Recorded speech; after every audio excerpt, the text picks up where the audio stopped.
Force on Force features the largest and strongest outdoor military organization in the country. These are the men and women who make it possible to enjoy the freedom to hunt and fish. It is with great pride that we bring you Force on Force podcast, coming to you from the Force on Force Talk. Hey, welcome to the Force on Force Talk podcast. I'm your host, Shawn Dalrymple. We're at a very special event. We're here at the TOBI, the 34th annual TOBI. You hear the noise in the background. We're actually on location for our very first podcast. We're excited to be here for this event. We talked about earlier in the week we're going to do one. I'm here with the president of the TOBI, Skipper. She has been doing this for 20 years now, so we're going to let you kind of introduce yourself. Go ahead, Skipper. Hi, I'm Skipper Johnson. I got started with the TOBI in 2004.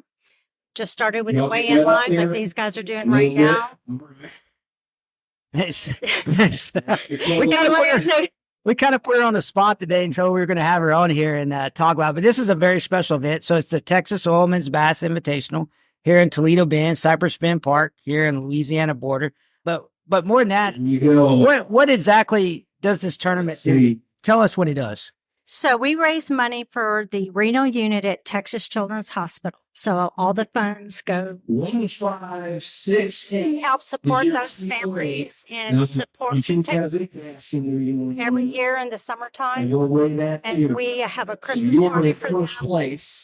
And we take care of the families. Yeah, so that's very important. You know, what you guys do with the, Texas Children's Hospital. We love being a part of that because we see this anytime you can work with kids, especially, those that are pretty much you're meeting one of the worst day of their life. And so that's what's really special about this event, that we get to do that, raise money and not just money, but awareness, because that's kind of what we're going to do as podcasts, is kind of raise awareness to talk about, how we can get other people involved in what you guys are doing.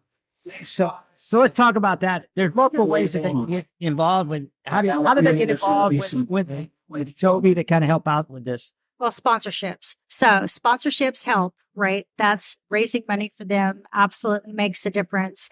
So sponsorships are coming out and getting a team and fishing. But it is an oil field related. So it's Texas Oilman's Bass Invitational. And you have to be a part of the oil field. All right. So you have to be on the upstream. So if you're drilling, completions, production. But yeah, if you're in the oil field, just come out and get a team or sponsors.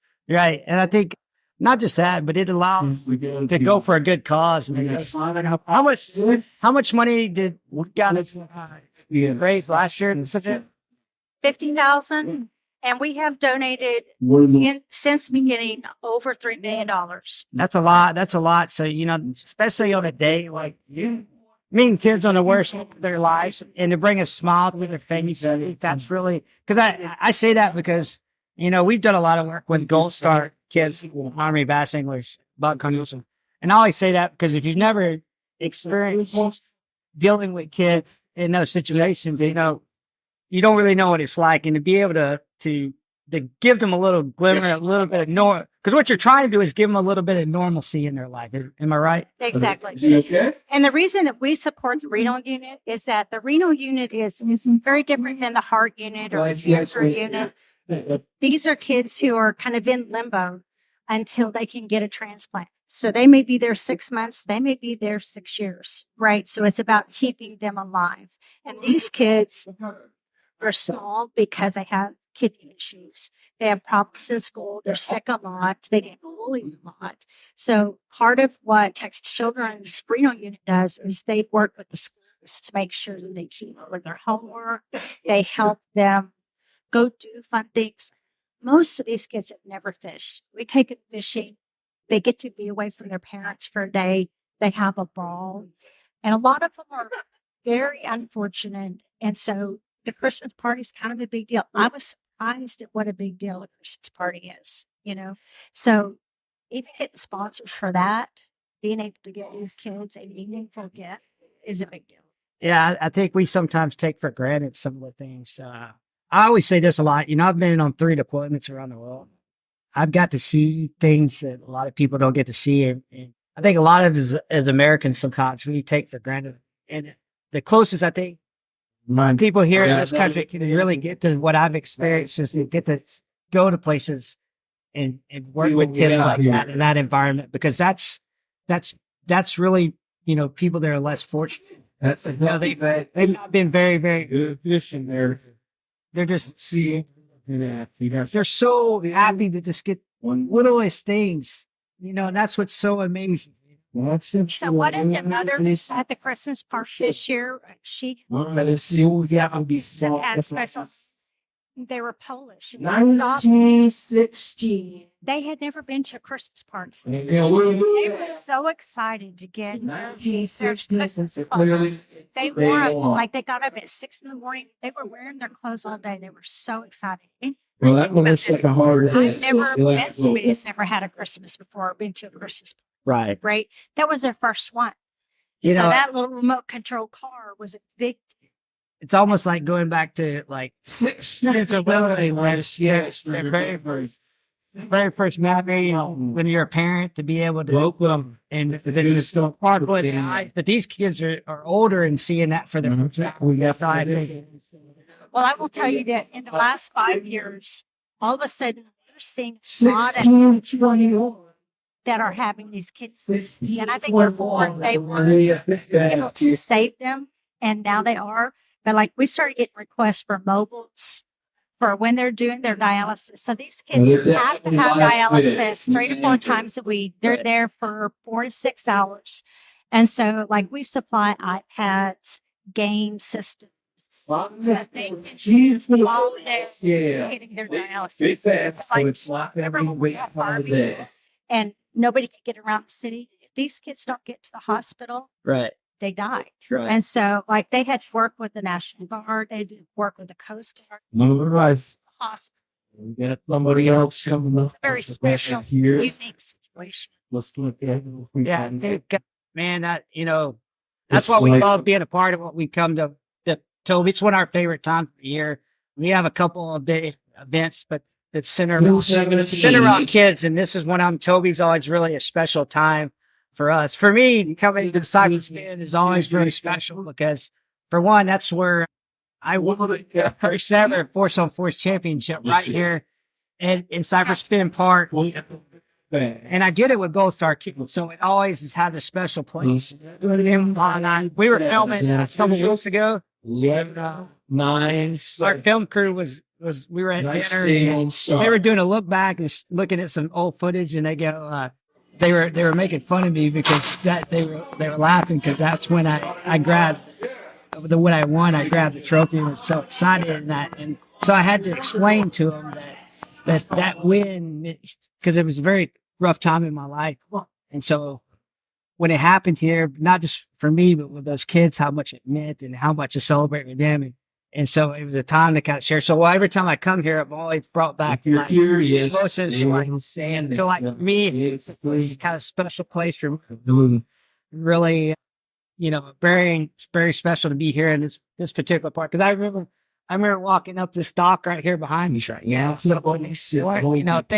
I was pretty sure we had it won, but I didn't know we had it won or not. I always joke, and it's such a special place to come. Toledo Bend and just in general. So it's been great. I know you guys are wonderful letting us be a part of it. We enjoy being a part of what we do here. I know I'm going to try to talk to a couple of other people here today. So I appreciate, Skipper, you being a part of it. Thank you for everything you do. And I know, we hope we always get to come back and help you guys out. We're I would say this, like, I look and there's a lot of stuff that we give to you guys, and it says, Army Battalion or Shawn Dalrymple on the door. But I would tell this to everybody out there. It's really not Shawn Dalrymple. That's all my task force members, all partners in Army Battalions. Those are the people that make that happen. Allow us to give that stuff, because if it wasn't for my task force members who support us so hard, we wouldn't be able to do what we do with you guys. And we appreciate that so much because it makes a difference to what we can give to the kids. And I know, and I try to say that because a lot of our task force members don't ever get to see this, and so I try to share that with them. Be like, they get to help out in a way they never really understand and deal. And so, and that's why I really want to emphasize to them that stuff comes from them, and that's what's really important. It comes from our members, and that's what really they're driving for. So I appreciate it. We think you're hopping on with us. So I'm gonna get some more people on air back. All right, Appreciate thank Skipper. you. Thank you. Thanks, Shawn. Bye. So that was Skipper Johnston, the president of TOBI. Glad she could be on here, but most, we enjoy coming here. I got my partner here from pro staff member, long trusted. You read my bio. You really should read the bio. read the bio. George Shippey. Hey, if you guys haven't played around with AI, we like to do that at night and like type in each other's names and all those asks and see what it kind of spits out. And I did that with George last night. Yeah, it takes some artificial intelligence to make me sound really brilliant. Brilliant and like awesome fisherman and everything else. Exactly. Yeah, I was looking at it. I'm like, man, that should be like, from now on, I should be introduced as that, So I'm like, golly. If you guys watched Force on Force for a couple of, I don't know, since when did you first, probably season 6? Possible? Inception. No, I don't know. I think it was like, I don't know. It seemed like I was. You've been around you've been the oldest members of the organization. Yeah, I was. I've been around for a long time. I think I came here one time. We were just talking about that before we came on. I came down here one year. I think it may have been the year you cheated, that you won. But I don't remember. So no, that was a tough year. We had all that weather come in. Hats off to you guys. Y'all did good. But we had the weather come in. It really rained, and the thing we had come down for the whole week. Spent a lot of time over around 6 Mile and housing some of those areas over there. Really, I don't have a whole lot of experience on this lake, which is funny because I grew up not far from here. I mean, I grew up on Lake Sam Rayburn. Right. And when you live on Sam Rayburn, there's really no need to go to Plato Bend. Yeah. I mean, and in those days, it's not like I had big aspirations of being a professional bass fisherman, but I was on the lake almost every day, whether it was a pontoon boat, ski boat, catfishing, perch jerking, whatever, around Shirley Creek, 103 Bridge, some of those areas. So it's over quite a bit. So then come over here. We stayed over here for a whole week, and man, it was horrible. I mean, it's like, golly, is there even any fish in this thing? So I think you guys ended up making a pretty good run from here. We actually left out of the marina we're sitting at, which is Cypress Bend. And I think y'all went out of here and had a pretty good run to get where y'all were fishing in, I believe, if I recall. It was a 45-minute run. Yeah. One way. I mean, yeah. See, and people do that all the time. And I'm one of those guys that I guess maybe if I had just pure confidence that I was going to go there, but it's like you driving past, I mean, all these fishing spots, everywhere out here looks so good too.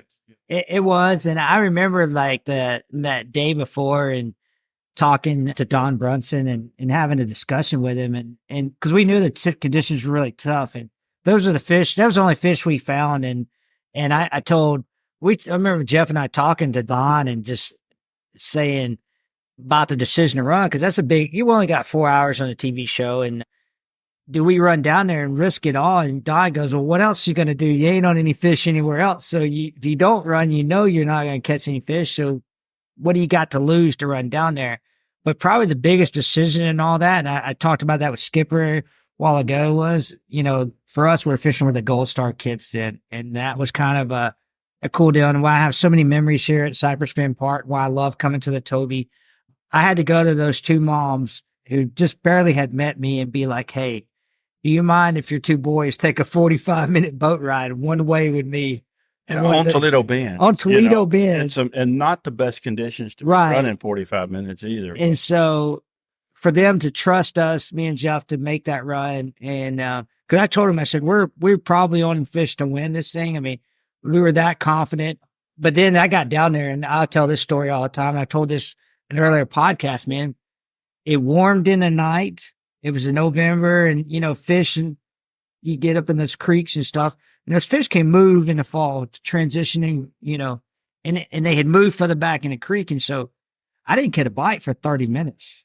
And my stomach's just turning because of that, exactly what you're talking about, making that long run and you're testing up all this productive water. And you're thinking, and you don't get a bite for 30 minutes. And you're thinking, if I made a horrible mistake, and the wheels can spin out of control, and you can abandon what you want to do and what you think you're going to do.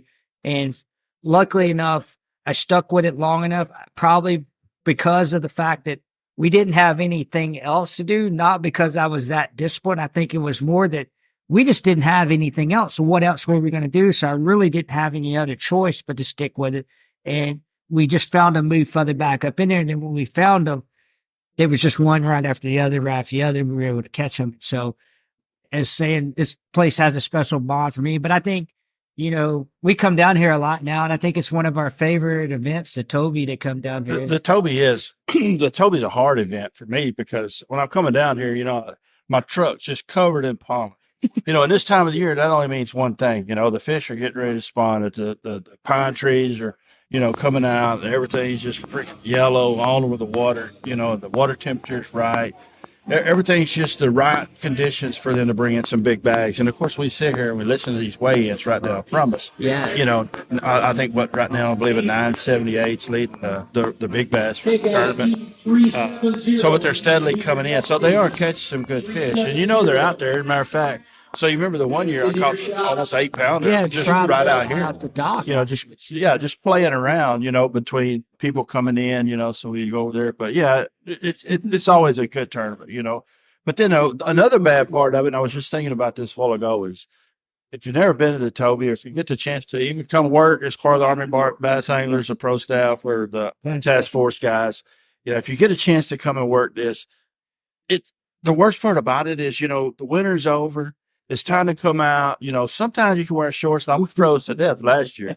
But, you know, this is the time of year where you're trying to take that winter coat off, you know, they get to lose a little bit of weight. And then every day, I mean, they have the best food out. I know, man. We got some great cooking yesterday. We'll get some more great cooking today. And tonight or this evening, the sponsors, you know, the Premier Catering is here, you know, but these people, man, they know.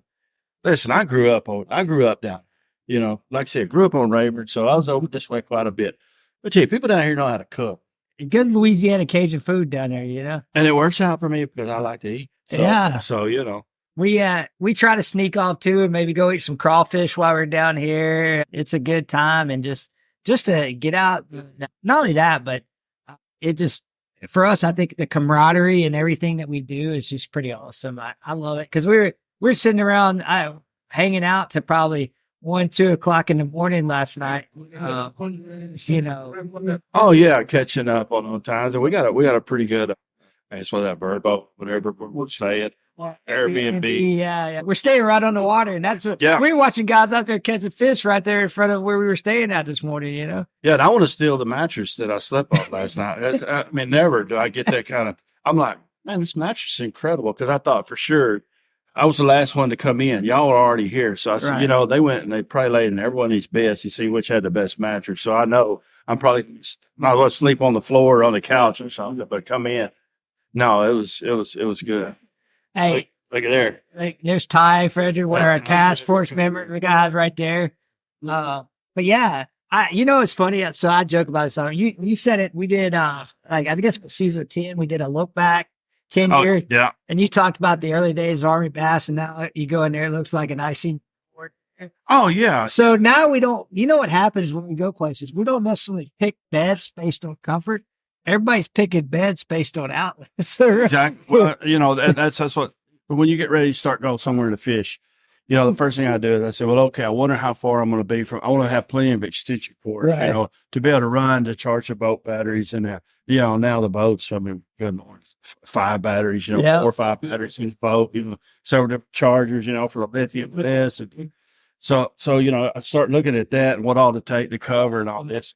But then I also got to look. So, okay, well, I better take a little extra extension cord, you know, to plug the CPAP machine in, you know, charge the iWatch, you know, charge the iPhone. Exactly. Like, I joke about, we were somewhere and, Roy Sr., like, he could act like he's going to give me the good bed. What I realized was he was taking all the outlets. He was going to take a little bit small bed because he was going to take all the outlets. Yeah, get all the outlets to run all the machines.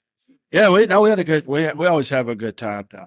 A lot of fun at this event. I think I just love seeing the people and really and what this event kind of is giving back. You know, with the Texas Children's Hospital. You know, it's really good to be able to do that. I think a really, really awesome deal.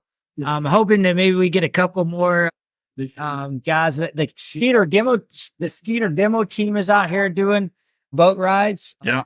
which is really cool because I'm getting ready to order my new FXR. So, which I know I was going to order a new FXR, but it gave me actually a chance to look at some color patterns in person, what color I wanted to look at. But a lot of guys are out here taking these Skeeter demo rides. And if you've never ridden a Skeeter, it's definitely something to try out because, somebody's going to walk away with an 18-foot Skeeter boat out here that they sponsor this event every single year. And that big part of this with Skeeter and everything that they do with it. And that's what's really cool because they're partnering with us. And so, having them be a part of such an event that we're a part of and we can kind of team up with it, I think that's really, really cool that we're here. I talked about it earlier with Skipper, and I thought this is a really cool fact for all our task force members. I walked down through there, and it says all that stuff that gets donated, that gets raffled off, and it says donated by the Army Bass Anglers, and then it says Shawn Dalrymple. And I want to make it really clear that stuff isn't from Shawn Dalrymple. That stuff is from our task force members. Right. All the people that put work into it. Because I only get to, you and I only get to do that because that stuff comes from the task force members. A Dakota Lithium Battery, a Bonafide Kayak, All Seasons Grill, that, a Lawrence HDS Pro, all that stuff came because of our task force members and the hard work that they put throughout the year. And so, that stuff is there and going for a long ways to get out there and support this event. And that's why I can't think of it enough from our task force side. That's why I want to make sure they kind of understand. That's all because of them.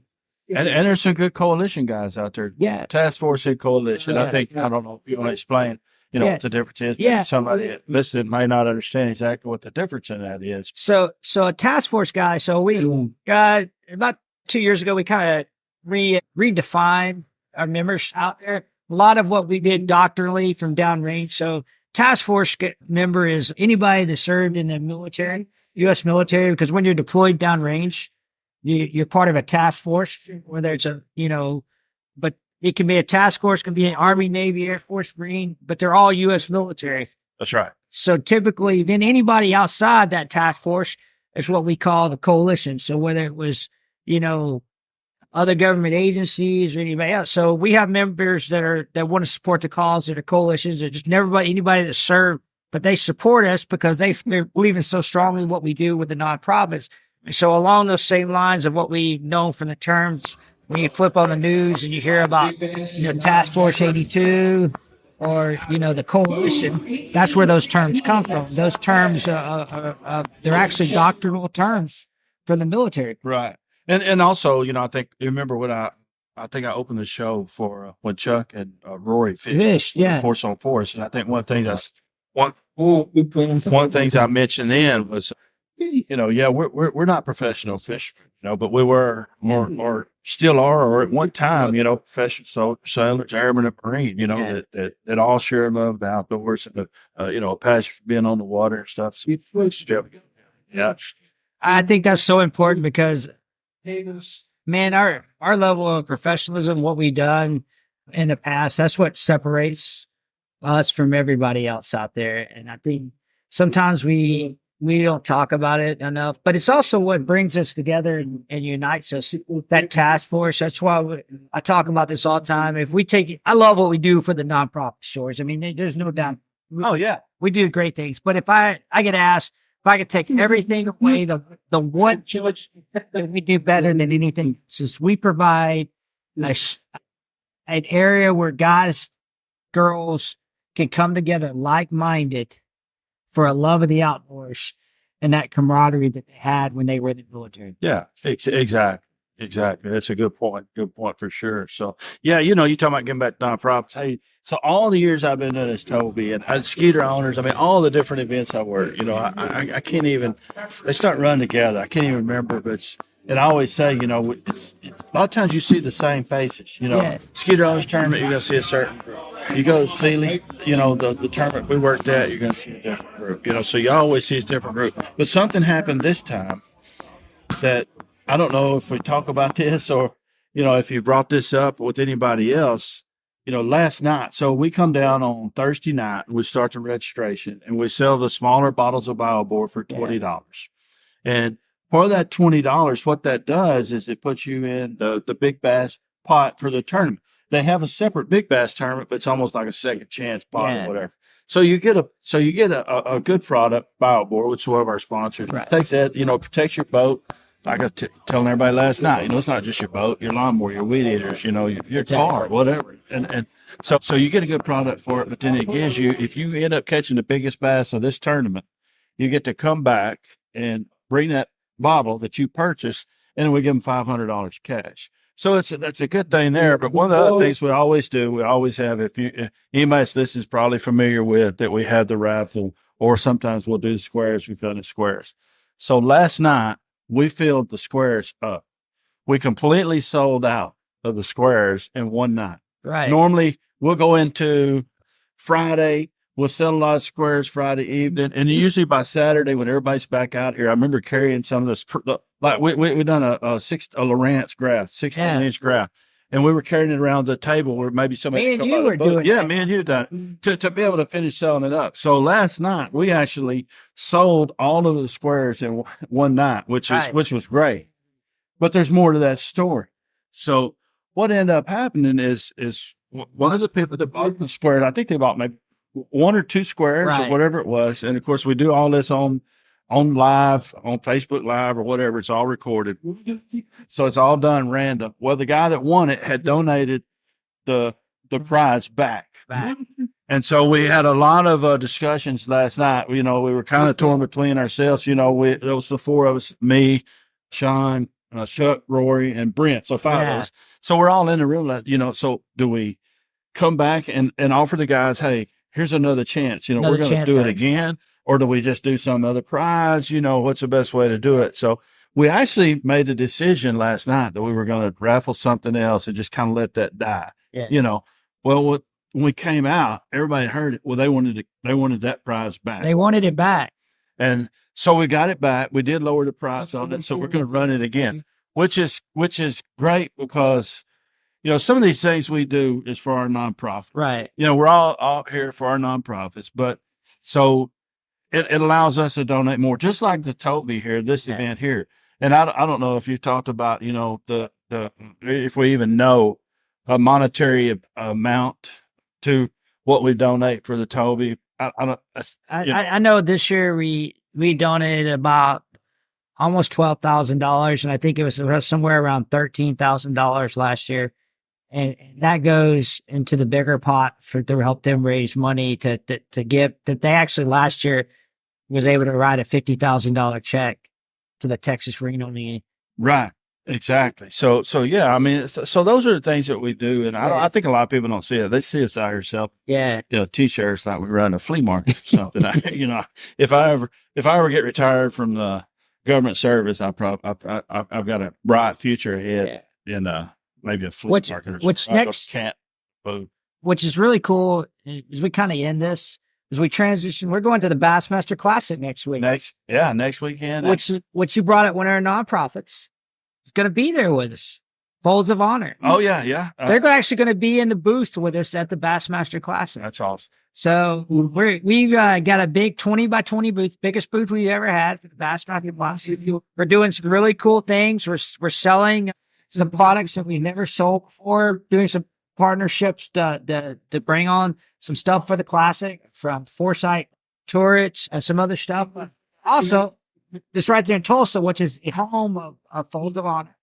Yeah. And, Folds of Honor is going to be doing some stuff at the Classic in a couple different places, but they kind of reached out to me and said, "Hey, can we come be in your booth?" And I'm like, "Is that really a question?" I was like, you guys are always welcome in our booth. So we're going to have Folds of Honor off and on in our booth at the Classic. If you guys don't know about Folds of Honor, what it does, it provides scholarships for disabled veterans and deceased veterans for their children and spouses. So, or just their children, and which goes a long way. And they raise so much money, and across the country they do that stuff. And so they have a really passion for doing that. And I know through Patriot Sporting Challenge, we've raised $500,000 over the last 5 years with that deal. Yeah, it's awesome. That is awesome. So yeah, that's what I say. If I say anything else on this podcast to anybody, so if you're a task force guy out there, you're thinking about, coming and working in one of these events, supporting one of these events, yeah, we have a good time. We really do. There's a lot of stuff. Like I can probably say, like being here with Oscar Guthrie. Yeah. I don't know if y'all have met Oscar yet or no. If you know Chuck Guthrie, ask him why they call him Oscar. You need it every time anybody meets Chuck Guthrie now, just call him Oscar. Oscar's going to be his new name, and just go up and do that. We're all about call signs, nicknames in the military, so. Yeah, so and I think Oscar fits it better. It does. Chuck. I do. I like that. Chuck I would go with Oscar. I think and it's pretty cool because I'm fishing with Chuck this year. You was talking earlier about the Skeeter, the boat ride. So I fish out of FX 20 foot boat, and Chuck has the 21 foot boat. Right. And so last weekend we fished on Sam Rayburn, and man, I told him, I said, dude, you're going to cost me some money riding this 21 foot boat. Now I got to go back and explain to my wife. Listen, I know I said this is going to be the last boat. I'm getting up there in years, this will be the last one. This will last me on through. And man, I've got it. I've got the fever bad. So yeah, I'm staying away from over there. And then they parked this one right here. A beautiful boat, right? I know where you can get one of those at. Yeah, I know you do. Hey, you know, I did the last one, don't you? Yeah, I know. I loaned it out for like 2 days of fishing, and he never wanted to give it back. Yeah. Well, Darla might not like me for a little while, but that should be all right. Hey, she's forgiving. She's forgiving. Forgive and forget. I say this all the time. The list of wives that don't like me along the way is long and distinguished. So right. Right. Yeah. No. So man, it's getting about that time. It is. So we're gonna wrap this up, George. I really appreciate it. Hey, awesome journey we're having on the Force on Force Talk podcast. Appreciate you being on here, George, for this, and appreciate Skipper getting on here. And we look forward to talking to you next week. You want to know more about us, all about bass or duck, go to forceonforcetv.com, and we'll see you at the Classic. Cool? Thanks for listening to the Force on Force podcast. Join us next time as we dive into more topics from the Force on Force Talk. For more information or to learn how to join the organization, visit our website at forceonforcetv.com.